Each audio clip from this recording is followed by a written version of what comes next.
I never imagined my wife would agree to a divorce so easily, but before I could even process it, the papers arrived at my doorstep while I was stationed overseas. Shocked, I immediately called my wife, Lucy, who was adamant about the decision. "That's right," she said coldly. "I'll be seeking a substantial amount of alimony. It's your fault for constantly neglecting our family." To my dismay, my beloved daughter Hazel chimed in. "That's correct, Daddy, you have to take responsibility." Hearing Hazel side with Lucy wounded me deeply. "This will make our lives easier," Lucy added, almost sounding as if she relished tormenting me. Little did she know, I had a plan to swiftly finalize the divorce, move abroad, and shift everything into her name. My name is George, I'm 55 years old, a salesman, currently leading the sales department at a prominent trading company. Much like my father, who also worked in sales, I spent a significant portion of my childhood overseas, which allowed me to become fluent in 5 languages. After high school, I moved in with my grandparents and attended a prestigious university. Following in my father's footsteps, I joined a trading company, aspiring to become a globe-trotting salesman. I had numerous employment options, but I chose my current organization due to its strong involvement in global trade. Despite obstacles like the economic downturn after the bubbles burst, and the stock market crash during the Lehman crisis, I managed to achieve remarkable results. The recent pandemic severely impacted the global economy, but we're gradually recovering. Overseas business trips have resumed, and as the head of sales, I frequently travel for crucial negotiations. "Another trip, huh?" Lucy remarked sarcastically, watching me pack for my next journey. "This one might take a while," I responded calmly, "and I'm counting on you to take care of the house." Lucy smirked, turned away, and left the room. After finishing my packing, I headed to the living room for a short break, only to overhear Lucy's discontented voice. "He's making a big show of packing by himself, so passive-aggressive. Well, it's better if he doesn't need our help, isn't it?" Hazel replied in a conciliatory tone. I sighed, took a few steps back, then cleared my throat before entering. "Oh, Dad, are you all ready?" Hazel asked, reaching out to me, but Lucy remained silent, sulking as she turned away. "I'm ready to go," I declared. "My flight leaves early tomorrow, and this journey will be a lengthy one." I prepared some coffee, then returned to my quarters. Lucy and I have occupied separate bedrooms for almost 2 decades. She had seniority over me at the company, working the front desk. Her captivating appearance and effortless charm made her the center of attention. Men from all corners flocked to her, desperate to capture her affection. Hailing from abroad, I lacked experience with women. I preferred the company of my high school and university friends, never having a romantic partner. To Lucy, I must have seemed like a mere child, undeserving of her time.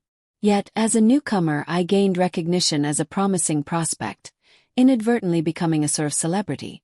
One day, when I visited the reception, Lucy covertly handed me a hairpin with her phone number inscribed. Most men would have been elated, but I was so engrossed in my work. I could not fathom why the company's star was bestowing such attention on me, so I disregarded her gesture. On her way home from work, though, she confronted me unexpectedly, insisting we go to a restaurant. While sipping her wine, she asked me directly, "George, do you have a girlfriend?" Feeling nervous, I replied, "No, I'm too focused on learning the job right now."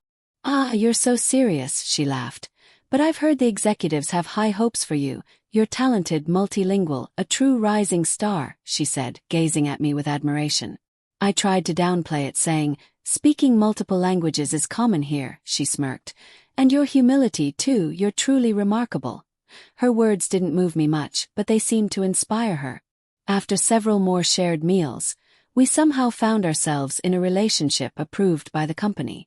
As my business trips abroad became more frequent, Lucy was always delighted.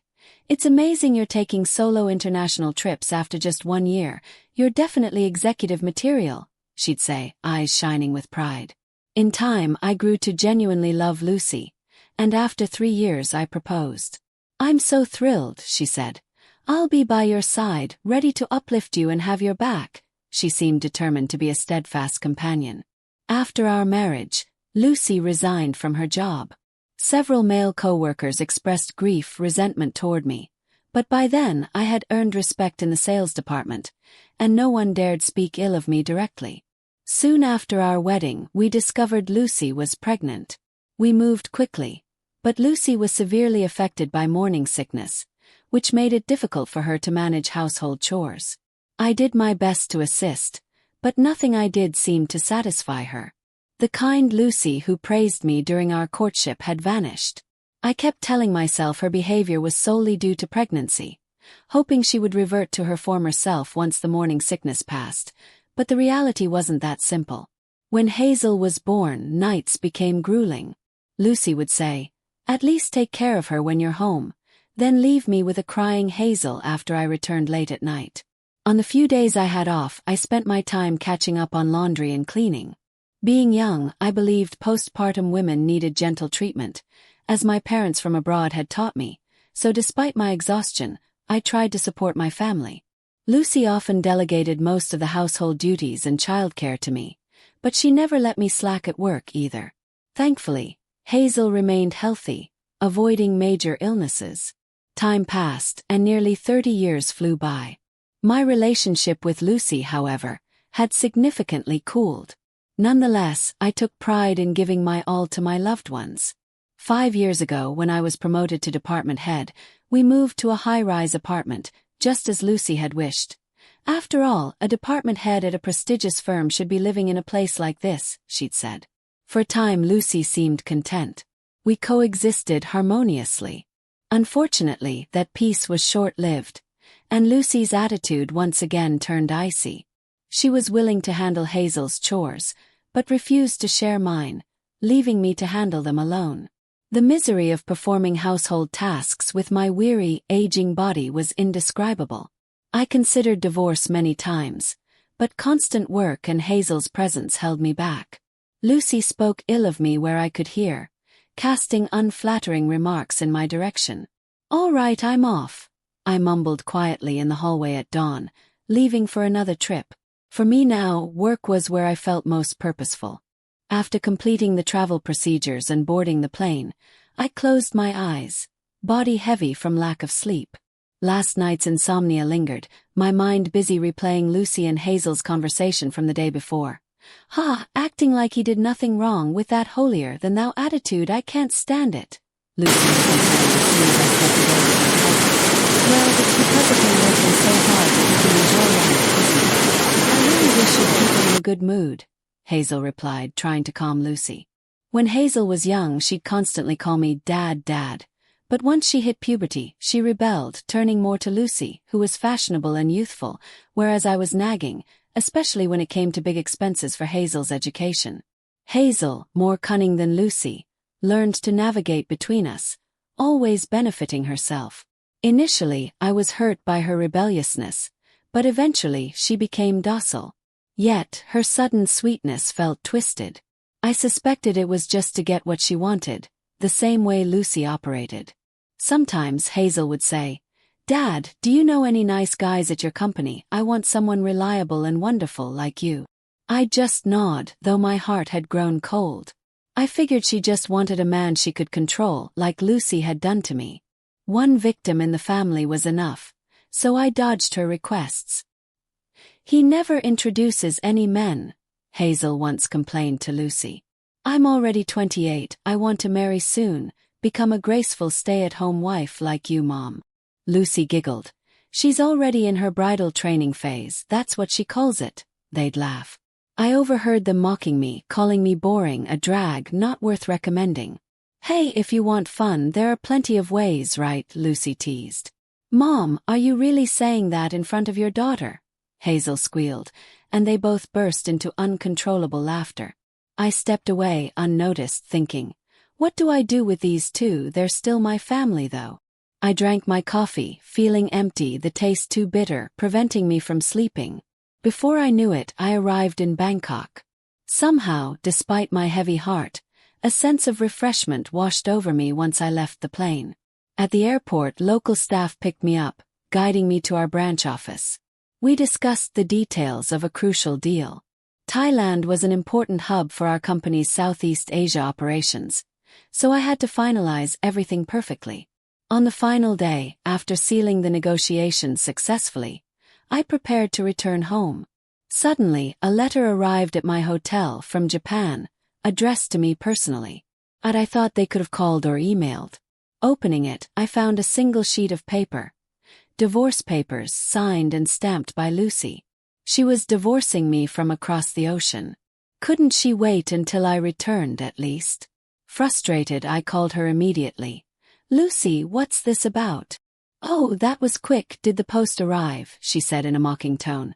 Yes, it's the divorce papers. Explain, I asked calmly. Lucy snickered. I want a divorce. You've been neglecting this family. I'm done, she sounded triumphant. Is that so? I said quietly. Yes, and Hazel agrees with me, she bragged. I'll be taking a hefty alimony, by the way. It's your fault for never being around. Oh, Hazel, say hi. I heard Hazel's voice. That's right, Dad, it's all your fault. You'd better take responsibility. It'll make our lives easier, Lucy added, bursting into laughter. Why so silent? You shocked I'm dumping you? Maybe you're crying over there, she taunted. My voice was calm. Okay, let's divorce. I'll give you everything I own. How about that? I'll even hand over the savings. No complaints, right? You should be grateful. After all, I supported you all these years. Lucy's laughter turned triumphant. Humph, of course, hand it over. You owe us. I hung up, ignoring their insults, thinking, things are about to get busy, and decided to move swiftly.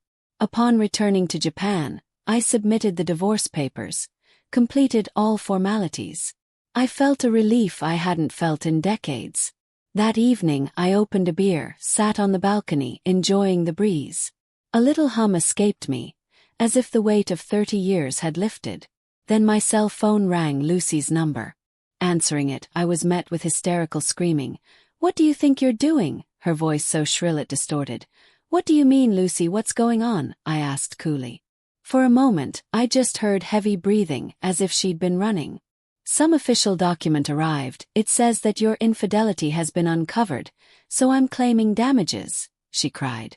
It's not just that, is it? I said, voice steady. Lucy trembled audibly.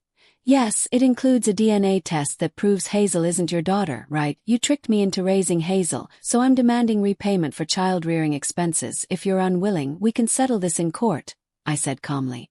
I can't pay something like $300,000, she stammered. Then have Hazel's real father pay. That's fair, right? I continued. What are you talking about? Lucy asked, feigning ignorance. Don't play dumb, I know everything, I replied in a low, menacing voice, making Lucy gasp. But he doesn't have that money anymore. His ex-wife took everything, the savings, the retirement fund, she whined. Is that so? Well, that's the former executive vice president Brown, right? Lucy gasped. I only found out recently, surprised me too, that our wedding matchmaker was actually your lover, Lucy, I said, hearing her groan. Did you tell Brown's wife? She asked. That's right, I said. I gathered all the evidence and informed her. She was furious about your years of betrayal. Their son's a lawyer. They hired a top-notch attorney. They stripped Brown of almost all his assets. So you're next, Lucy growled. All this meddling is too much, but there was nothing she could do. His wife's also planning to sue you for damages, about $50,000 from what I heard. Lucy shrieked, flipping pages. I can't pay that. That's $350,000 total, she cried. Impressive, good luck with that, I said dryly. But maybe you can sell the land, I teased.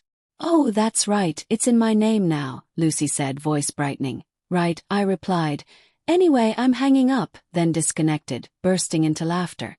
A year ago, by coincidence, I had discovered Lucy's affair with Brown and the truth about Hazel's paternity. Brown had retired, so I rarely saw him, but one day I was supposed to meet a client at a restaurant. The client ran late, so I grabbed a coffee and saw Lucy walk in with Brown. They took a table, not noticing me. Hidden by a pillar, I overheard them talk intimately about Hazel. How Brown was her real father, how proud Hazel was. My world crumbled. I left, barely able to think, canceled the meeting, and went home, realizing I'd been betrayed by my boss, my wife, even my daughter. I hired a private investigator, confirmed the affair. Discovered it had begun long before Lucy married me. The DNA test sealed Hazel's status as not my daughter. My heartbreak turned to anger.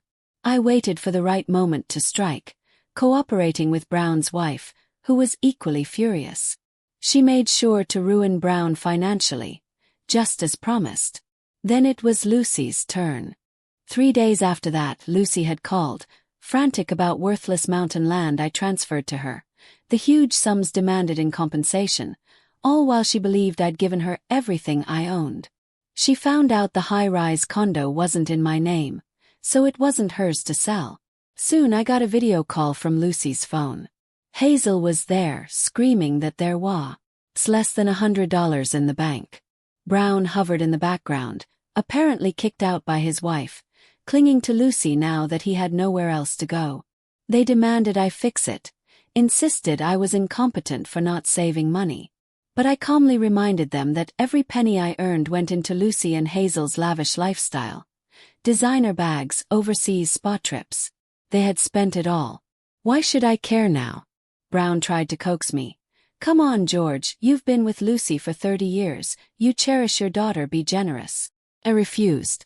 Hazel shrieked, "You're my father," but I reminded her she preferred a rich executive to a boring old man. Lucy sobbed that it was all a misunderstanding, that she only loved me, but I saw through her lies. Brown's eyes flickered with desperation, asking for a job at my friend Kenny's company in Bangkok, but I was done with them all. "Pack your belongings," I said flatly. "I'm ending this call." In the afternoon, Lucy and Hazel had to vacate the home. With nowhere to go, drifting between cheap accommodations. Brown, unable to find work due to his ex-wife's powerful influence, ended up arrested after some desperate outburst. Lucy and Hazel vanished from the city in shame, rumored to be hiding in remote mountains. And me. I joined Kenny's company overseas, thriving in a kinder environment, building my future free of the toxic family that once drained me. The sense of relief was immeasurable.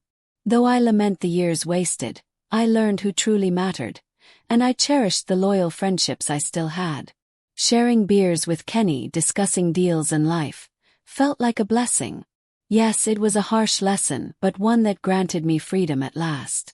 Smiling at the thought, I realized this new life was the happiest ending I could have hoped for.